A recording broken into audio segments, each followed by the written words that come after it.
Hi, it's time for another verb of the day.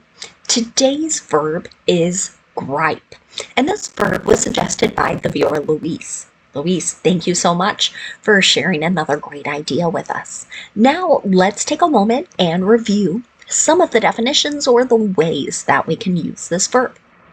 The first and most common way you are going to encounter the verb gripe means to complain about something in a rather persistent and maybe even a slightly irritating way. Now, there are certain situations where people have very much a right to express their displeasure with something. But when we use this word gripe, many times we're kind of judging the complaint as maybe being something minor, or again, it's sort of this idea that it's being repeated and repeated and repeated. And for some people, it's like, oh, that's enough, right? I don't want to hear kind of this repeated negative thing when something isn't changing. Maybe you're not behaving differently. Now, another way you can encounter the verb gripe could mean to irritate or vex someone. We might think of this a bit similar as the verb bother. Related to that, a third or other way to use the verb gripe means to afflict or distress. I always look for lots of examples of our verbs of the day to reflect on how they are being used in our modern times. And I'm going to tell you again, definition number one, far more common. It was a bit challenging to find examples that tied to the second or third definition of this verb. For now, you should know that gripe is a regular verb. To make the progressive form of this verb, we're going to drop the E on the end because we have a verb that ends in the pattern of vowel consonant E. After we drop the E, we can add our ing ending and form griping. The past tense and the participle form of our verb can be made by just adding the letter D, since this verb already ends in an E. Now our base verb, gripe, ends in an unvoiced P sound. This means our ed ending is just going to make a T sound, and we're not going to add an extra syllable when we say it. The past tense and the participle form of the verb should sound like this: griped, griped. Now, there is one phrasal verb you are likely to both see and hear, and that is to gripe about. The definition is pretty much the same as the first one. So it goes back to that complaining frequently or continually in a rather irritating manner. So, an example of this: you've been griping about the temperature in the house all day. Why don't you just go adjust the thermostat? Okay. So maybe this could be two roommates speaking to each other, two family members, and we have one complaining. Maybe it's too cold in the house, too warm, but the temperature is not suitable for that particular person. And so the other one here is responding, kind of like, do something, just stop this frequent complaining. Now, let's use our verb of the day in a couple different verb tenses. Today we'll practice the simple past tense and the present progressive. Let's start with the simple past tense. We use this verb tense to talk about completed actions that occurred at a known point in the past. Some simple past tense sentences will include time signals. That could be a specific date. It could be measuring how much time has passed. So frequently you might see like 2 hours ago or 2 months ago. Or, of course, it could be any sort of measurement there of time.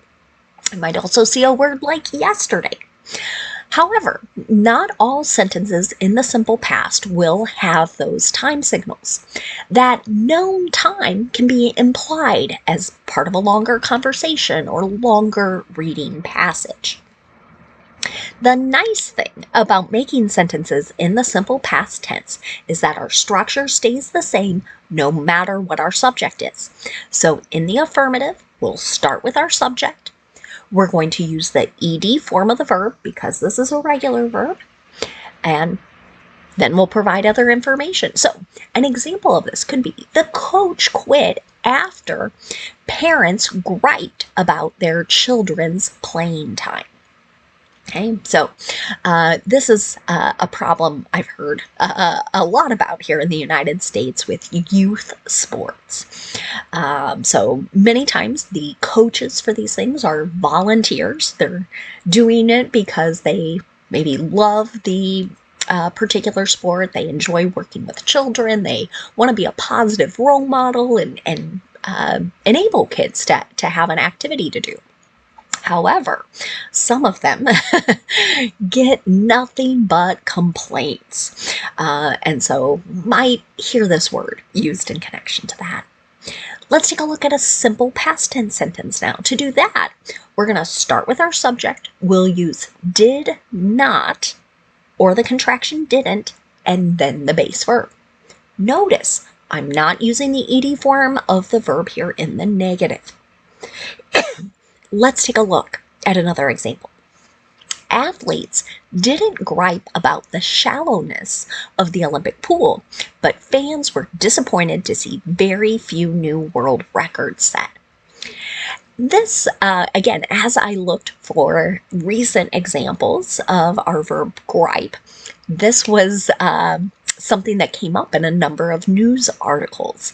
So in the most recent Olympics in Paris last summer, there were questions about sort of the design of the Olympic pool and if it was allowing for the fastest possible swims. So largely, athletes were not complaining, but it was the spectators who were.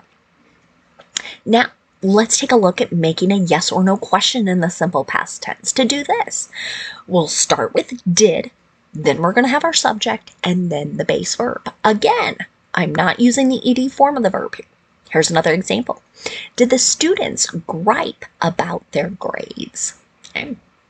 So again, depending on kind of the classroom or the environment, I know I have been in classes where as a student, we thought a particular quiz or test maybe was too difficult, too unfair in some way, right? And so we'd have those kind of continual complaints.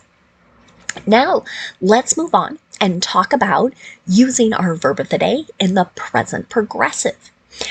Many textbooks and teachers will also call this the present continuous, and that's just fine. It means exactly the same thing.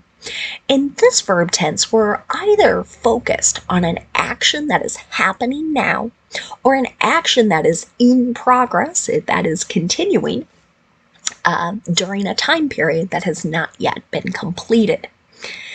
I like using present progressive with my students because the two P's can help you remember you'll need two parts to make your verb. This is a verb tense where we need to pay attention to our subject.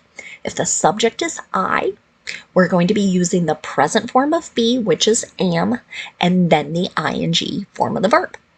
But if the subject is you, we, or they, we're going to use are and then the ing form of the verb. Finally, if the subject is he, she, or it, we'll use is and then that ing form of the verb. So our present form of be is changing based on the subject. Let's look at an example sentence. The company is griping that the article's author didn't fact-check the story properly.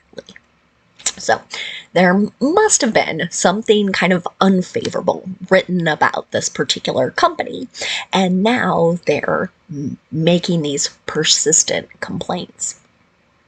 Now let's take a look at making a negative sentence in the present progressive. To do this, start with your subject. Again, you want to use the present form of be that matches, followed by not, and then that ing form of the verb. Here's another example. The workers aren't griping. they've worked hard and haven't been paid for their efforts.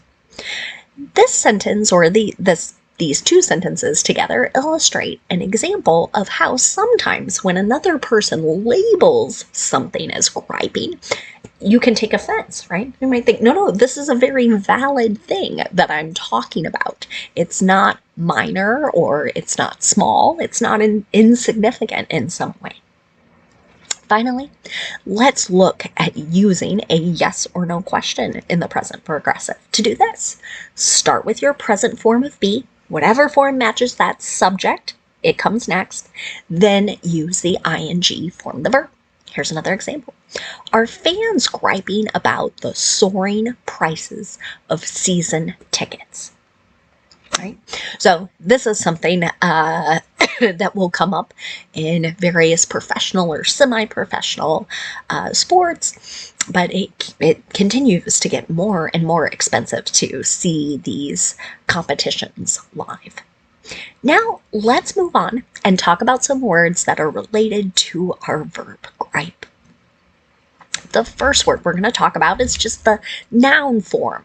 So our noun gripe has the exact same spelling and the exact same pronunciation as our verb.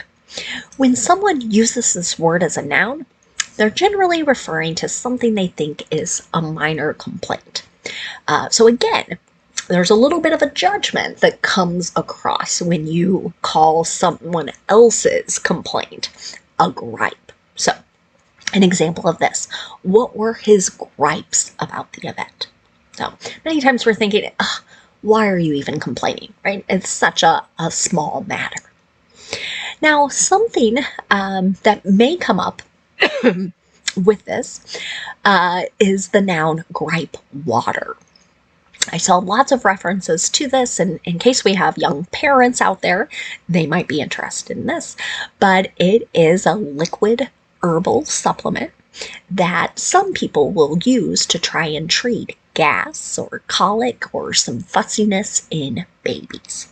So, an example of this in a sentence: studies haven't found gripe water to be helpful to treat colic, but some parents swear by it. So, this particular herbal supplement has been studied, right? And our scientists and researchers haven't found like a definitive connection that, yes, this definitely works. But nevertheless, some people have had experiences that make them think this is what really helped my child. One more word for us today. It's the noun griper. That ER suffix is always telling us a person or thing that does, and we can go back to our base verb. So a person who complains a lot. An example of this: stop being a griper. Let's find the positive in this situation.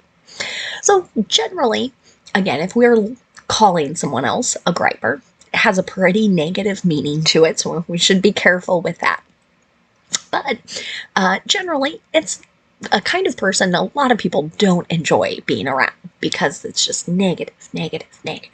So, on that note, I want to say another special thanks to Luis for suggesting today's verb, and I thank you all for watching. Have a great day.